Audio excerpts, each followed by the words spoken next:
we're doing a overhead adjustment on it, or a valve adjustment on this truck, and so I've just got a pack of feeler gauges, and I guess it doesn't matter if you I've got them set, and I know the thin one's intake and the thick one's exhaust, and I've just got them bent, so I don't have to really think about it that much. So we're almost finished. Yeah, all I've got left to do is intake 4 and exhaust 5.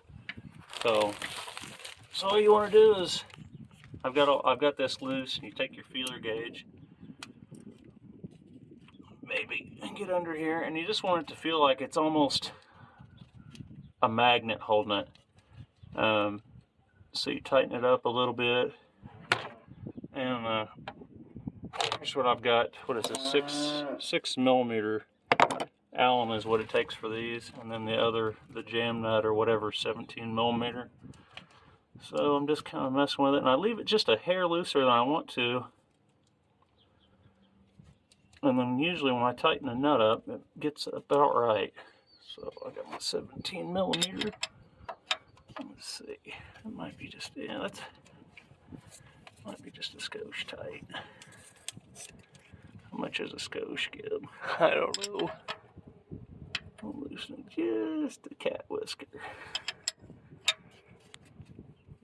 Okay. So there's two intake valves to each cylinder and 2 exhaust.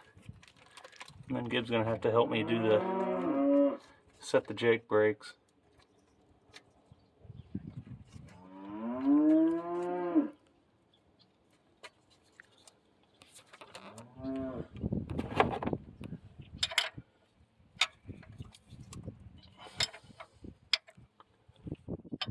On this truck, they actually were too tight. They weren't too loose. The valves that actually were too tight.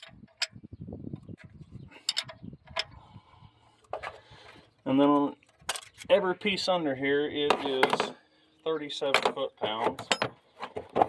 So then we take our torque wrench, and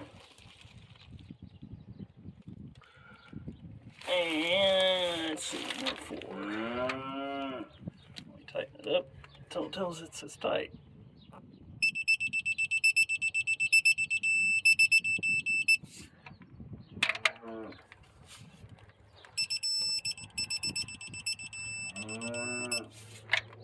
And let's double check it.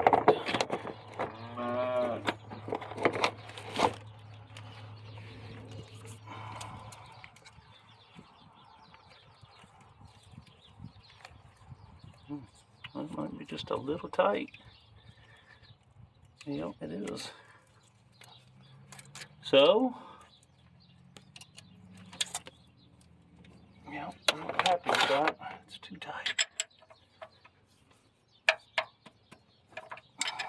It's all right. Come on, you dirty dog.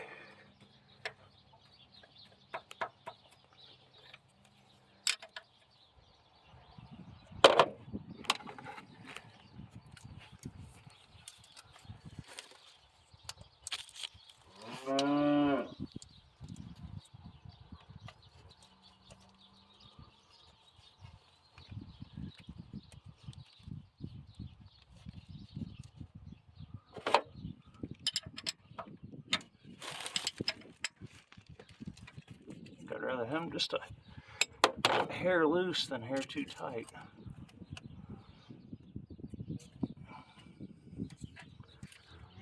What would you like him to get? I don't know. I don't know anything about these.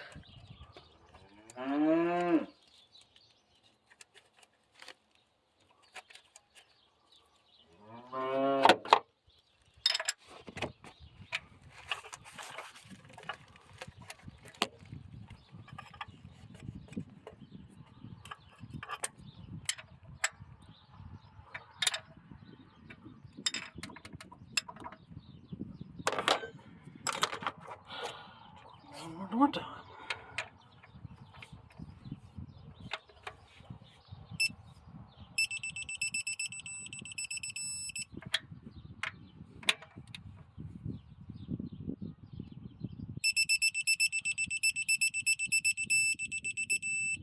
Where'd you get that thing at? Harbor Freight. When? Today. I've got the click kind, but I don't have a electronic kind. So now what we got left to do is exhaust 5 right here. More to break on this one. So you can definitely tell it's too tight. Exhaust wasn't too bad, just the intake was too tight. I broke a coolant line today, but it must have been very brittle because I barely touched it and it broke, so might have been a blessing in disguise. So now we want to take our thicker. I've only bent 2, so that's why I did that, so you don't have, there's not much thinking about it. You can just grab, it's one of the 2, and you grab the thicker one, and that's exhaust.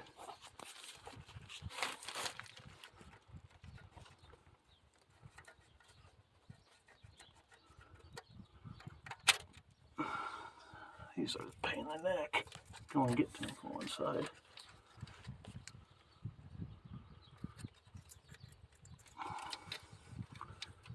Come on.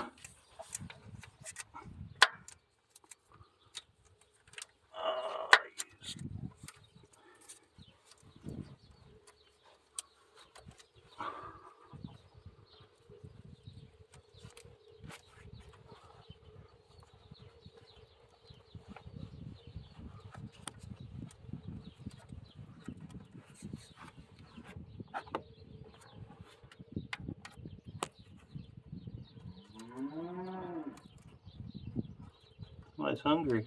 Mm-hmm.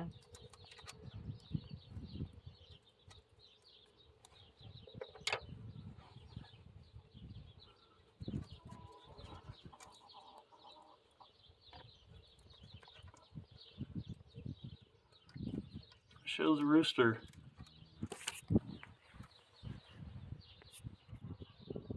Whoa. I think What? it zooms in a lot. Huh? I zoomed in on it way in.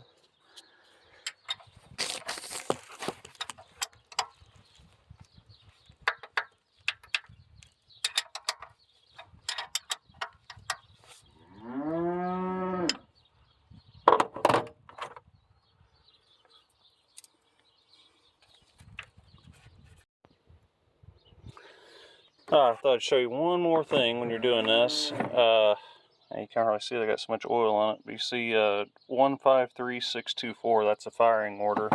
So you can look down in there. We just finished it. Gib, he stayed up here with me. Let me turn the light on. Maybe, there we go. So we're on number 3. Right here is what we ended up with. And let me see if I can get it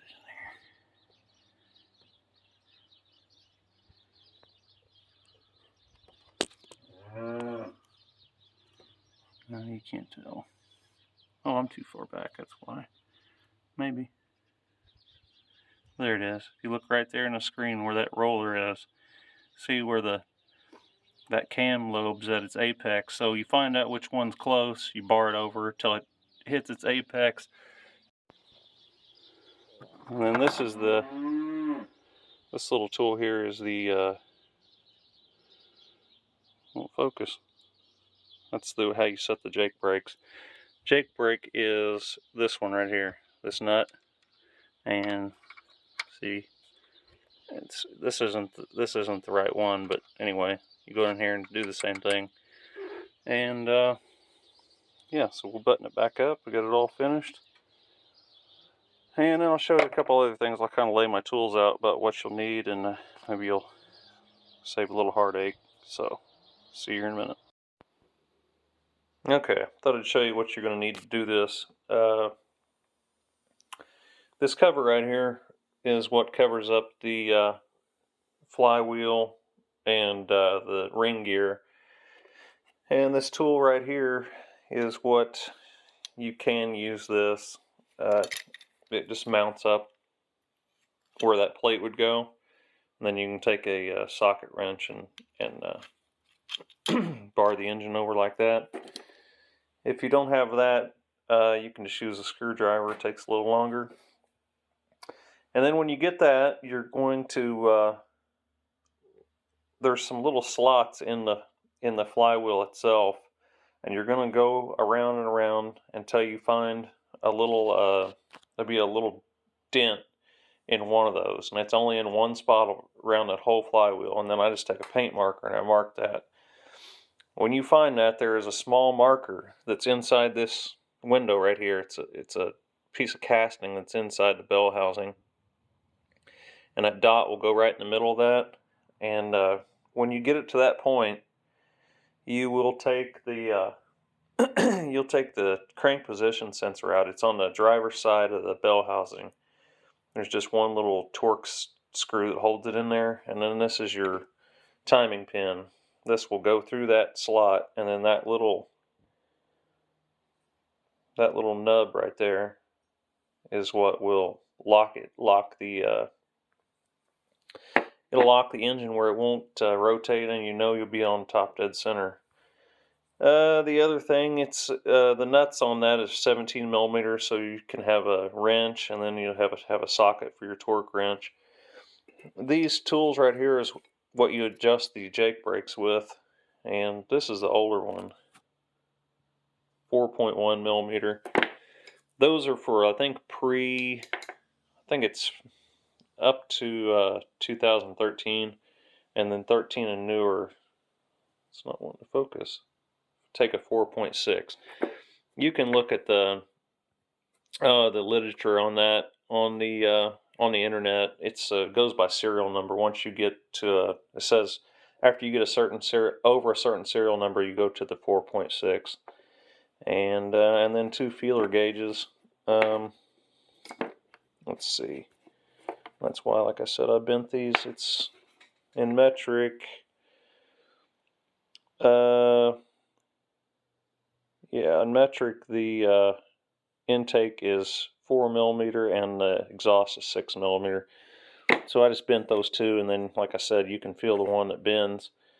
What did I say this is? 6 millimeter Allen. That's what moves the nuts on the top of those tappets. And I'll pause this and I'll show you the rest of it. Okay, this is kind of the sheet I was talking about that I made, and I just made some notes on it. The firing order, how many foot-pounds to torque everything down. There's the intake and exhaust on both of them. And like I mentioned, whenever you find that little dimple or that little indentation, and your timing pin will fit in, you'll either be on top dead center on cylinder 1 or cylinder 6. And how you'll know that is when you go up there and you should have a little bit of chatter in the ones that are ready to be adjusted. So as I mentioned, let's say you bar the motor over and you're on cylinder 1, you'll adjust cylinder 1 intake and exhaust, skip exhaust on 2, do intake 2, skip that on the intake for 3, do exhaust, same thing, 4 intake, 5 exhaust, and then skip cylinder 6. And then your next one, so you'll take your pin out, you take your timing pin out, you'll bar the engine over 360 degrees, find the same mark. Now cylinder 6 is what's going to be ready to be adjusted, because cylinder 6 will be on top dead center. So you've already done 1. You don't do 1, you don't do 2 for intake, you do 2 for exhaust. You do the exact opposite as what you did before. 3 intake, 4 exhaust, 5 intake, and then both intake and exhaust on 6. And that's about it. And I mean, really, it's more taking a bunch of stuff off of it. You got to take, at least with my truck, you got to take the the air cleaner, and there's brackets, and like I mentioned, I messed up, and well, I probably didn't mess up. That plastic gets so brittle. I mean, I just barely touched one of those coolant lines and it broke, so it may have been a blessing in disguise. I don't know. So I have to replace a piece of that plastic coolant line. But it's not that bad, because I have a little piece of rubber hose that's leaking a little bit, cold water leak, and so I'm gonna fix that anyway. So there you go. Hopefully you learned something, and see you on the next one.